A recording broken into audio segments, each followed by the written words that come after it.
Thank you all for tuning into Big Mama Story Time. Story Time!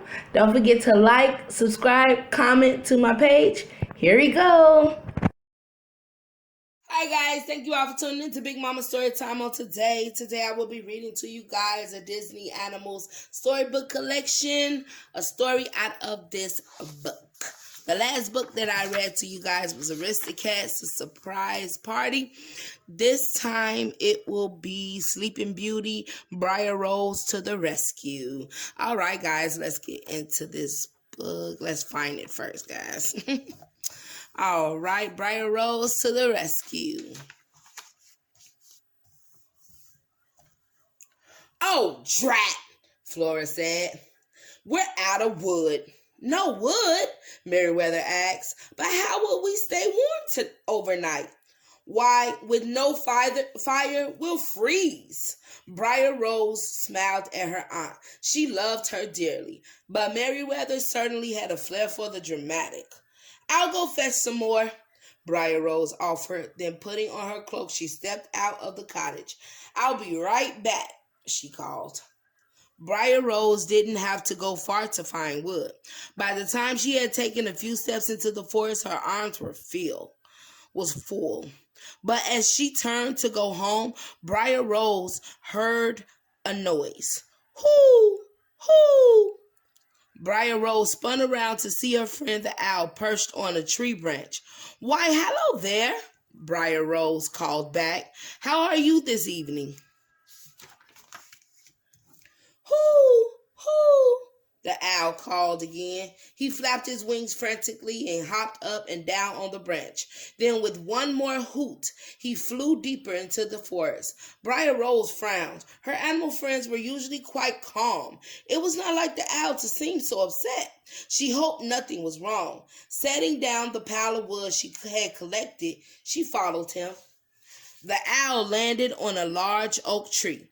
Briar Rose knew that a family of rabbits lived inside. Her heart pounded. Is something wrong with the bunnies? She asked. Briar Rose knelt down and looked into the hollow tree trunk. The mother rabbit was there, anxiously fussing over her babies.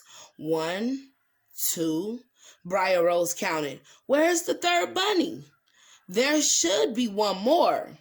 How now Briar Rose knew why the owl had seemed so upset. A baby bunny was missing. Don't worry, I'll find him, Briar Rose promised, and you'll help me, won't you, Owl? Hoo, hoo, the owl agreed. Oh, I thought he was asking you who. Okay. Briar Rose stood up and looked at the forest trail. The sky was growing dark, but she could just make out tiny paw prints on the ground. Look, she said, pointing at the trail. He went that way. Let's go. Briar Rose followed the trail with the owl flying close behind. But the deeper she got into the woods, the more the trees blocked the moonlight. Soon, I won't be able to see a thing, she said. As she spoke, a cloud of fireflies flew up to her. They blinked on and off, lighting up the path. Briar Rose smiled in surprise. Oh, thank you, she said. That's much better. That is much better. She could see a lot better. The paw prints led to a stream and then disappeared. Briar Rose said. The little guy must have hopped across the stream on these rocks. Briar Rose started to step on the nearest rock, but it wasn't a rock. It was a turtle shell. A sleepy turtle poked her head out of the water. Oh my, Briar Rose said, pulling her foot back. I'm so sorry. I didn't mean to step on you. I was just trying to get across the stream. Your shell looked like a stone. Are there any more of you in the water? At the commotion, 4 more sleepy turtles popped their heads up and looked around. I'm sorry to wake you, Briar Rose said, but I don't want to step on you by mistake. Briar Rose bent down and peered at the turtle shells. Now that she knew what she was looking for, she could see the difference between the turtles and the rocks. Thank you, she said as she carefully stepped across the rocks. You can go back to sleep now.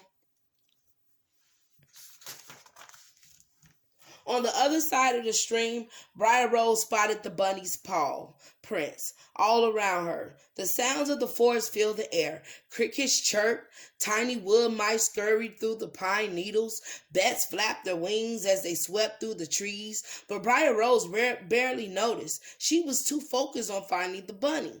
Suddenly, two yellow eyes appeared in some nearby bushes. Frightened, the fireflies fled.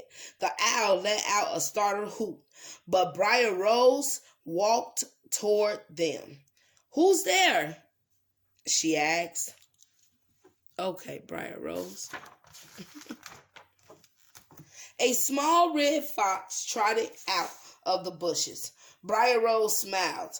"Hello there," she said. Briar Rose pointed to the trail of footprints. It had grown so dark that she could barely see them. "I'm looking for a lost bunny. Have you seen him?" The fox looked at Briar Rose confused. Then she began to sniff the ground. A moment later, she turned and walked away. Briar Rose quickly set off after the fox. "Hoo, hoo!" Suddenly, the owl let out a warning cry and flew in front of the Briar Rose. She stopped and looked down, right at the edge of a cliff. The fox was making her way across a fallen tree to get to the other side, but Briar Rose had nearly stepped over the edge.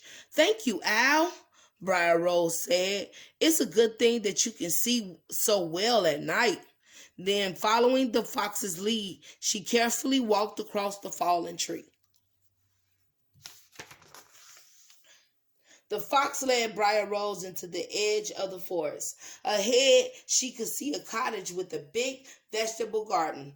"Thank you," Briar Rose called out to her new friend, but the fox had already disappeared into the woods. Stepping out of the forest, Briar Rose headed toward the cottage. The moon shone brightly overhead, and she could easily see the missing bunny sleeping happily in a patch of lettuce. Laughing softly, Briar Rose picked up the bunny and made her way back over the fallen tree, across the stream into the hollow tree that was home to the family of rabbits. "Here you are," Briar Rose said, placing the bunny inside the hollow, safe and sound. The bunny's mother, brother, and sister were so happy the little bunny was home, they all snuggled up ready for bedtime. Briar Rose smiled at the rabbits. Then she yawned. "Oh my, I'm getting sleepy too. I need to get back to the cottage." "Yes, because you was only supposed to get wood, girl."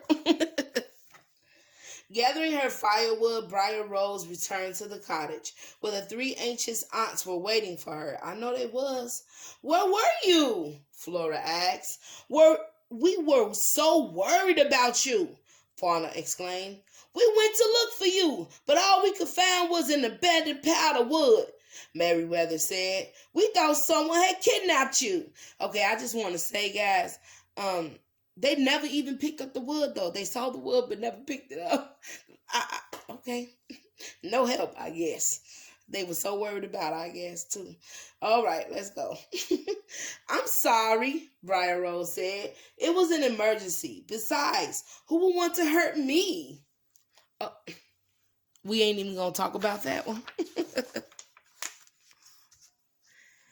Now, Meriwether, she's just fine," Fauna said. Then turning to Briar Rose, she added, "How about some cake and nice hot cup of tea? And you could tell us everything that happened." So Briar Rose and her aunt settled in for the night, and the girl told them all about her adventure. All right, guys. That was Disney's Princess Briar Rose to the rescue. All right, guys. Thank you all for tuning in to Big Mama Story Time. Please don't forget to like, share, comment, and subscribe to my page if you haven't done so already. All right, guys. Thank you. Bye.